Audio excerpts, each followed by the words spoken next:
Another ACU football season takes flight as the Wildcats face Air Force. I'm Hannah Knoll. And I'm Grant Boone. We'll preview that game against the Falcons and introduce you to this year's Wildcats. It's a new season of the Ken Collums Show right now.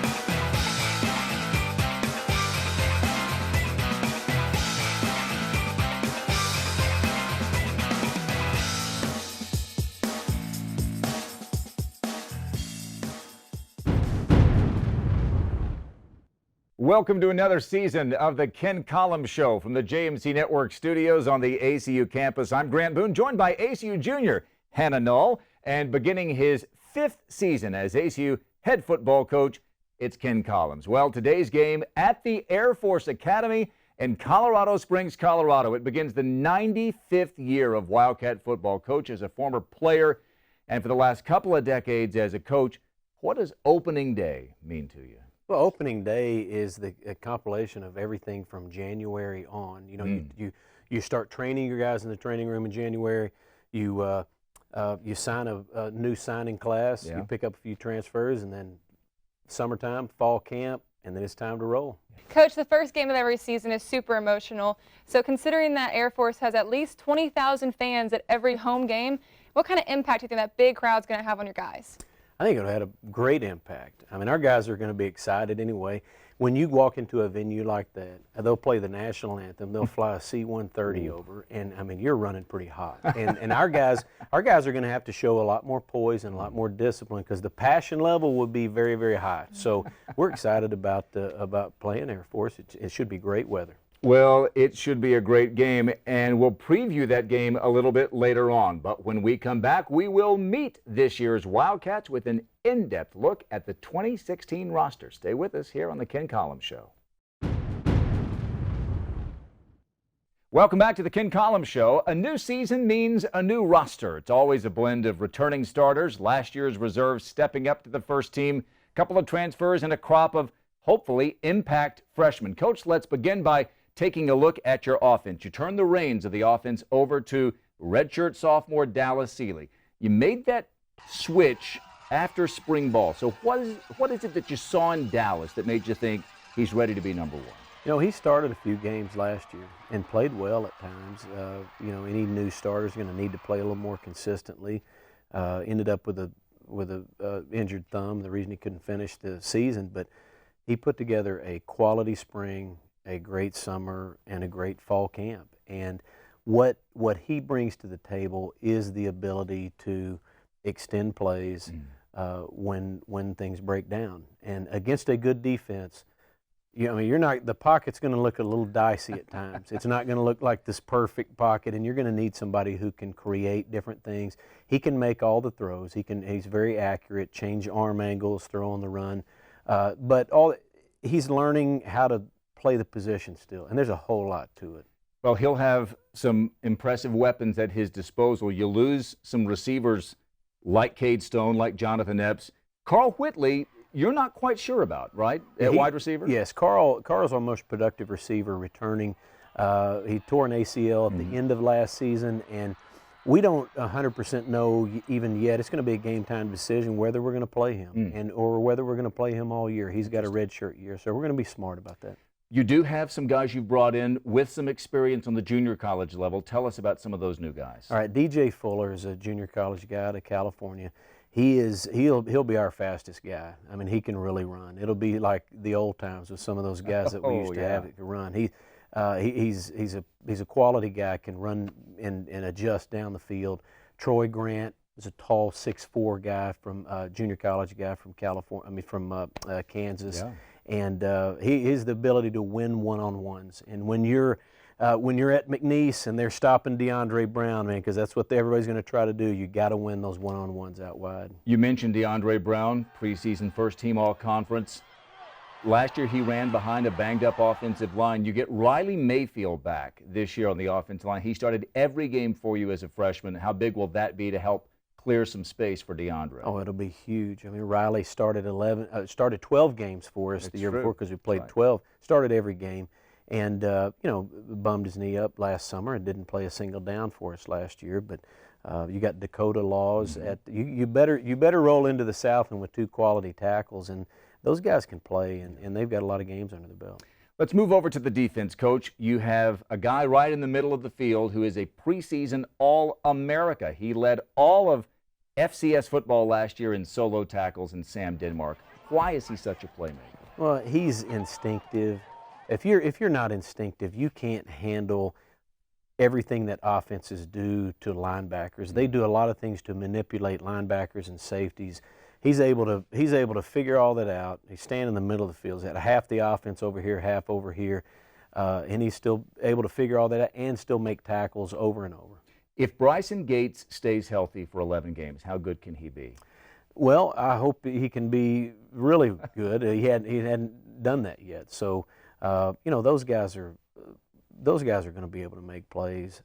We just got to play consistently. And it's going to start here against Air Force. We've got to play consistently. We've got to play discipline. You get JABARI Butler back as a sophomore. Last year, 6 interceptions. He was telling me, though, about the 3 he dropped. Those are what he first thought about. You also get a redshirt senior back in Keith Barnett. How do you feel about your secondary? Crucial. Very similar to our tackles in that, you got a young guy in JABARI who made a major impact on the conference last year, and he has the ability to play physical football. He has enough speed to be able to stay on receivers and the ability to play the ball in the air, and that's pretty rare as far as a corner. Keith Barnett comes back. He hurt his knee in fall camp last year, didn't play a single down. He's played a lot of games. Oh, I mean, he really has, and he looks better than he's ever looked. Yes, okay. So I look forward to watching those 2 play, and we got some guys behind them, but those are our main guys. Coach, on the D-line, you have a veteran bunch, but you also have a deep bunch, maybe as deep as you've ever had here on the D-line? Yeah, we got a lot of D-linemen. And you need them. Yes. You better be able to play and stop the run and compress gaps, and that's what you do. LaMarcus Allen is our main guy, and he's very talented, very flexible. He can wiggle into the backfield. He'll be in the backfield quite a bit. And then you got your guy Josh Bloom, who's just going to blow things up, and that's kind of his MO. And then we got some defensive ends, and Dylan Douglas that can rush the passer, and Devondrick Meadows, big guy that can do damage out there. So we got guys behind them. So the thing is, for everything to come together, everybody's got to play. Everybody's got to play assignment football. And we should have a quality defense. And you got to stay healthy. Last year, that was a huge issue. You had games where 15, 16, 17 guys you were counting on didn't play. You also have, as we wrap things up here, the luxury of 2 veteran special team guys in Nick Grau and Austin Kilcullen. Very few coaches have what you've got in that regard. Yeah, and Hayden Brodowski is the main guy. Anytime he goes out there, yes, he is our long snapper, and he is one of the best long snappers in the country. Quality, consistent. Nick Grau kicked 1 kick last year and had back surgery. So that's kind of the tale of our season last year. But he's back. He looks good. And then Austin he's kicked a lot of balls. I hope Austin doesn't play much, however. That's true. You don't want to punt. You want to score. That's right. Well, Coach, it should be a lot of fun to watch your Wildcats this year. Can't wait to see them in action beginning today against Air Force. We'll preview the ACU Air Force game in just a bit. But first, when we come back, Hannah audibles with new starting quarterback Dallas SEALEY. Stay with us right here on the Ken Collums Show. We're back with more of the Ken Collums Show. While ACU football starts its 2016 season today, the women's soccer team and volleyball teams have already hit the ground running. Here's Max Preston with a look at more ACU sports. Thanks, Hannah. Soccer was in action twice this weekend, falling both times. The team played Oral Roberts University Friday at Elmer Gray Stadium, losing 1-0. They then went on the road to play the University of North Texas, losing 3-2, despite having a 2-1 lead at half. Their record is now 0-3-1. Senior goalie Sydney Newton made a total of 9 saves over the weekend, and freshman Shay Johnson scored her 2nd goal of the season against UNT. The Wildcats travel to Lubbock Sunday to face Texas Tech. The Department of Athletics has said Wildcat Stadium is on pace to open on time. The on-campus football stadium is expected to be open by the first game of the season against Houston Baptist in 2017. Head coach Ken Collums said it will have a significant impact on recruiting new players athletically and academically. Athletic Director Lee DeLeon wants the new stadium to encourage students to think differently about ACU athletics.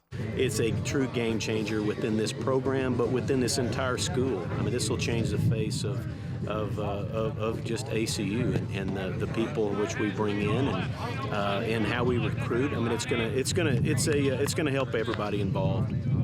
Being on campus, being accessible, being easy to get to from the dorms. You just wake up, walk across campus, and you're there. And so we wanted to make it easy and convenient for students and create a really cool atmosphere where it's part of the student body experience here at ACU.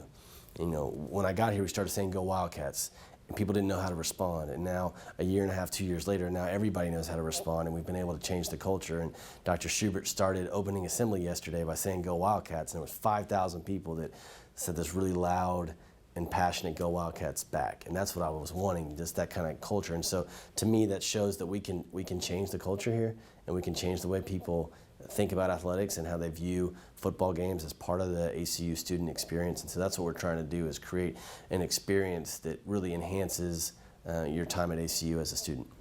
Volleyball was busy all weekend at New Mexico tournament in Albuquerque, where the women played 4 schools. The Wildcats had yet to win a set until they played the University of Idaho, but fell 3-1 in the match. This puts the women at 0-4 record to start the season. Some key players this weekend were sophomore J.C. Smith and junior Corinne Grancolas. Smith had a total of 30 kills, while Grancolas had 27. Sophomore Kendall Boss also put up an impressive 90 assists over the 4 games. The team travels to Nebraska to compete in the Omaha Classic this weekend. That wraps up the Sportscast this week. For JMC Network Sports, I'm Max Preston. Thanks, Max. When the ACU football team takes on Air Force today, it won't be Dallas Sealy's first career start, but it will be his first start since he was named the #1 quarterback by Coach Collums earlier this year. Last season, Sealy started for the Wildcats against Northwestern State and conference champions McNeese State. In the game against the Cowboys, he threw for a career high of 282 yards. In preparation for the season opener, he shared a little bit about how the offense is looking and some key focuses headed into the season. Dallas does have to. He's in a different seat this year. You know, everybody across the country wants the ball in their hand, but not everybody is ready to handle all the pressure that goes with it. Every day in practice, every meeting, the pressure is on you. There's so many things. Ultimately, the quarterback has to make sure everything's going right. So, yeah, it's way different, and he is growing, and but he is at the perfect place for his development. I think we're developing him as a player, we're developing him as a person, and I'm impressed with how he's doing. He's not doing everything perfect at all, but you know, most quarterbacks don't. But he's work under construction, and he's getting better every single day. With time, I've gotten a little bit better, being more vocal and stuff like that. But I mean, still, I feel like I'm more of just like a lead by example kind of guy. But I mean, I've worked on it, and I think I've gotten a little bit better at being more vocal and just trying to get the guys to follow my lead. Every quarterback nowadays has their own skill set. So I think with each quarterback that goes in, the team just knows kind of what to expect and what's going to happen back there. So our main goal is just to win. I mean, preferably 7 or 8 games, as many as we can. Really, I just care that the team wins, and I got to do what I got to do to help my team win. When we return, we'll see what Coach Collums has planned to limit the Falcons' offense. Stay with us right here on the Ken Collums Show. As we welcome you back here to the Ken Collums Show, take a look at today's schedule from around the Southland Conference. It includes a pair of games involving Big 12 teams. Southeastern Louisiana is in Stillwater to take on number 21 Oklahoma State, and Stephen F. Austin is at Texas Tech. Well, today in Colorado Springs, Colorado, it's game 1 of 11 for ACU this season, and the opponent may well be the most talented and tradition-rich team that the Wildcats have ever played in the 95 years of ACU football. The Air Force Academy Falcons of the Mountain West Conference, 18-8 the last 2 seasons. They've been to a bowl game in 8 of the last 9 years.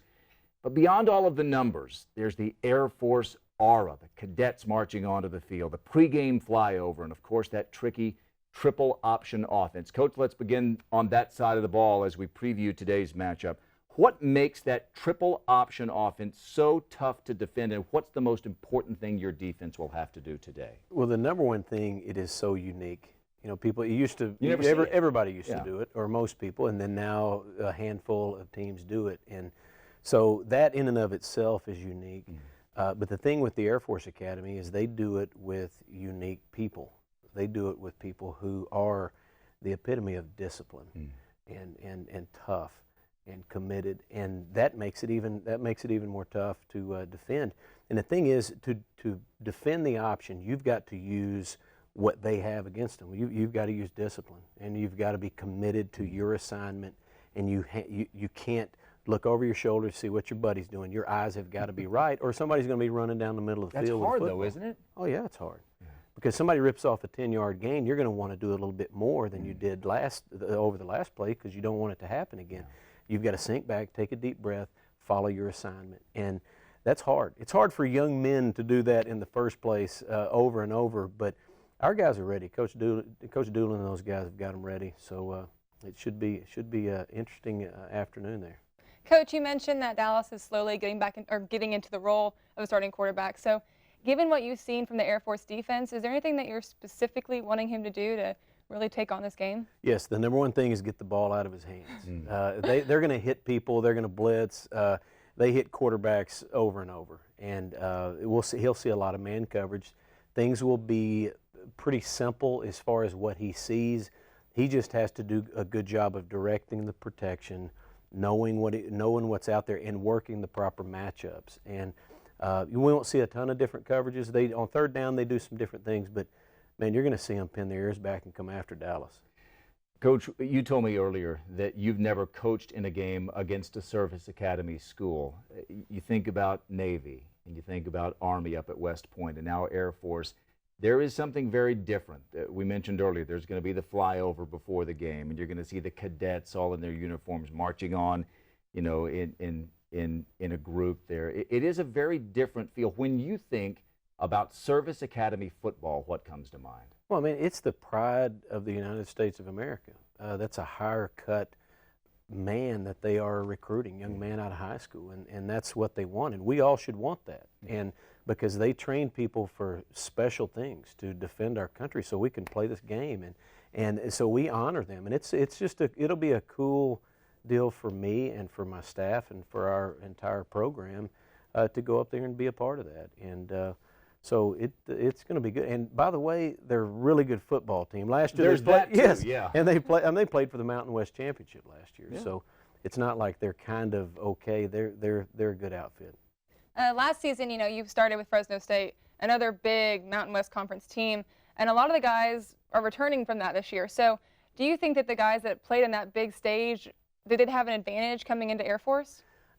Maybe or maybe not. Ultimately, after about the first couple of snaps, you settle in, and it's football. It's assignment football, and it doesn't matter if you played against Fresno last year. If your eyes and your keys are not right, then you're not going to play very well. And I don't know that we played well against Fresno. I don't think it was because of the big crowd. I think they forced us into some things, and we've got we're deeper this year. We've got more depth. We've got a few more playmakers, and so we're a different team than we were this time last year, and we're way more healthy. So I look forward to it.